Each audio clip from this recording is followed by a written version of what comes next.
All the articles you have come to love in Equus magazine are now available in this podcast, Equus on Audio. Each article is released as its own separate episode to make them quick and easy to listen to.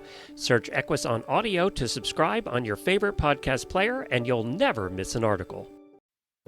Not all probiotics are created equal. New Purina Systemic Supplement remains live and active after the pelleting process and throughout the digestive system, making it all the way to the hind gut.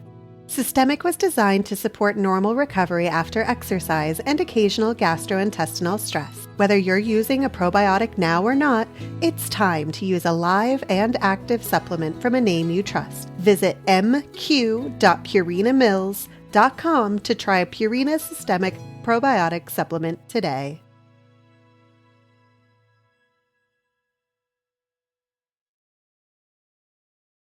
This article was posted on April 19, 2017. It was written by Heather Smith Thomas and is titled 6 Things You May Not Have Known About Pigeon Fever. These days, a new reality of American horsekeeping is that pigeon fever can happen pretty much anywhere at any time of year. Also called dryland distemper or Colorado strangles. Pigeon fever develops when Corynebacterium pseudotuberculosis bacteria enter a horse's body, probably via insect bites or breaks in the skin.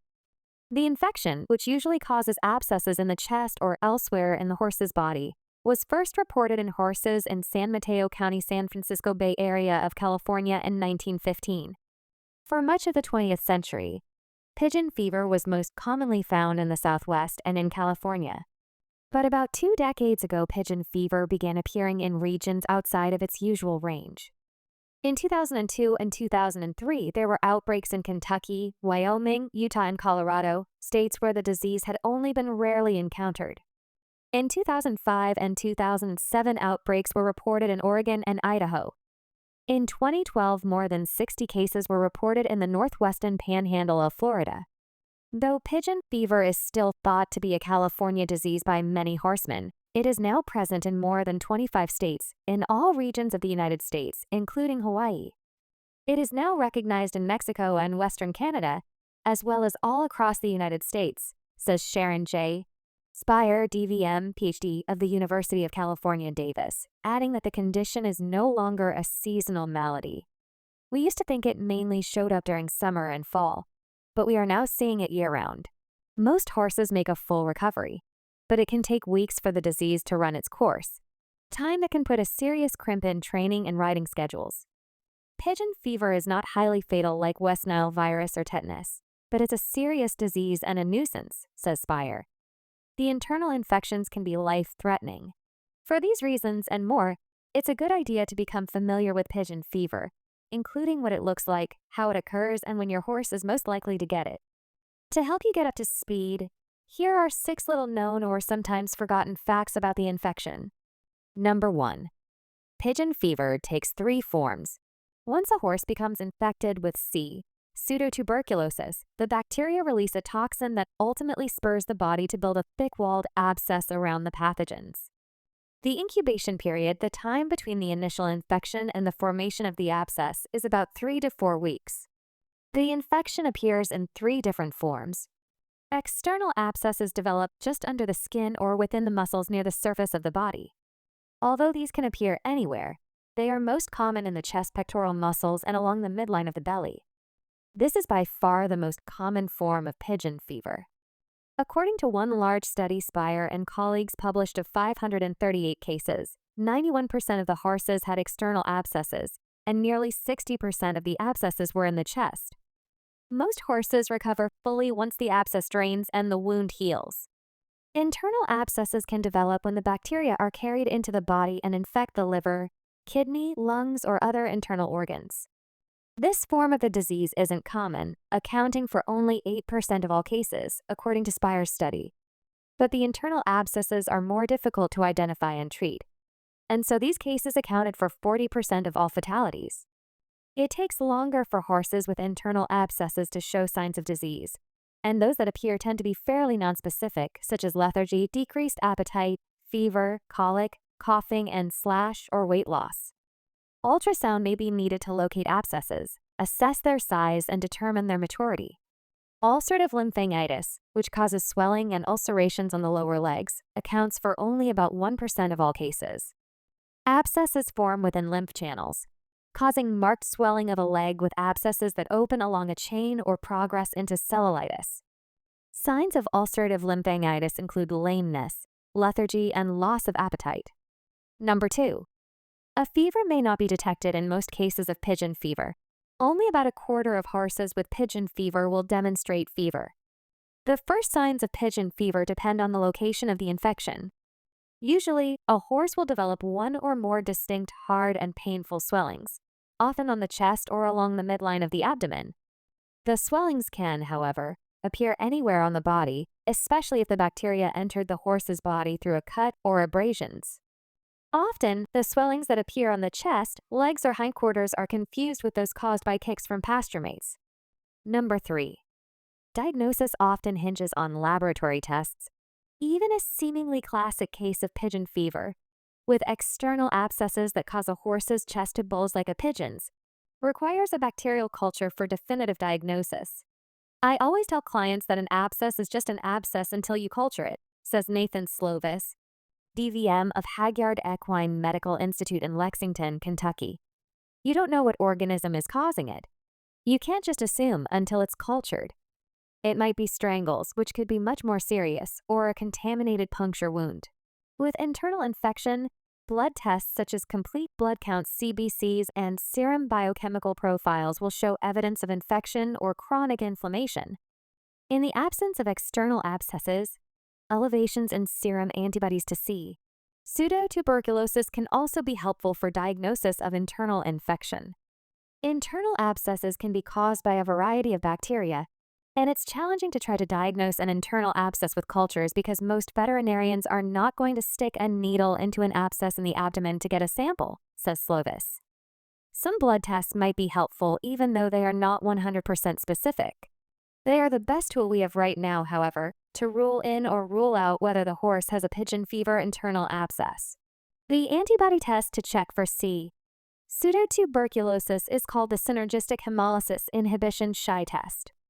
The test requires careful interpretation because a horse may have been exposed to the bacterium and develop antibodies without becoming infected.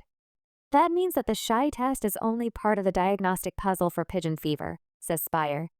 The titer alone doesn't mean much. You need to see the other inflammatory changes in the blood work and other clinical signs like weight loss. Blood tests are often helpful for diagnosis of internal abscesses, but must be used with other clinical and diagnostic methods such as CBC, biochemistry, abdominal fluid analysis, and ultrasound of the chest or abdomen. Number 4. Flies play a role in the transmission of pigeon fever. C. Pseudotuberculosis can survive up to 2 months in hay or bedding and more than 8 months in soil. Exactly how the bacteria usually enter the horse's body is still the subject of research. C. Pseudotuberculosis is known to be introduced by a horse-to-horse contact and by direct contact with contaminated soil. Insect bites, however, are suspected to be a primary source of disease transmission, based on Spire's research at UC Davis. On farms where horses had the disease, Spire's team found that up to 20% of the houseflies were carrying the bacteria. We went back to those farms on years there were no cases, and found the fly populations were negative for the bacteria, she says. This tells us that the reservoir is not the fly but the soil. Insect vectors can transmit the disease, but the insects themselves are not the reservoir. They only assist in spreading bacteria from horse to horse. We went to a number of farms that were experiencing outbreaks in several different years and revisited those same farms in years they were not experiencing any cases. We wanted to learn more about transmission and also how these bacteria persist in the environment, Spire says. I worked with entomologists from UC Davis, and we trapped flies using drift traps that capture all the insects that fly through. We also netted flies off the horses that had abscesses. When farms were having outbreaks with infected horses on the premises, we could easily find the bacteria in 3 different species of flies: housefly, stable fly, and hornfly, and there could be some other vectors as well. Number 5. Even in endemic areas, the disease runs in cycles. Pigeon fever is common in many parts of California and the Southwest. But even in those regions, the number of cases increase and decrease over the years. Pigeon fever cases were scattered widely in our region this past year, says Hector Gonzalez, DVM of Bakersfield Veterinary Hospital in California. We saw about 7 horses in our practice during 2015 that had clinical presentation of pigeon fever, including one with ulcerative lymphadenitis. We didn't see as many cases in 2014. The conditions in 2015 were just right for it, with drought during the summer. At the beginning of 2016, it also seemed like there were more horses being affected, more like what we saw 8 years ago. In Texas, the disease is even more sporadic. Cases there soared 1,000-fold between 2005 and 2011 but have since tapered off. The year before we had the big pigeon fever outbreak, we had some cases that looked like strangles. But when we cultured them, they were actually C.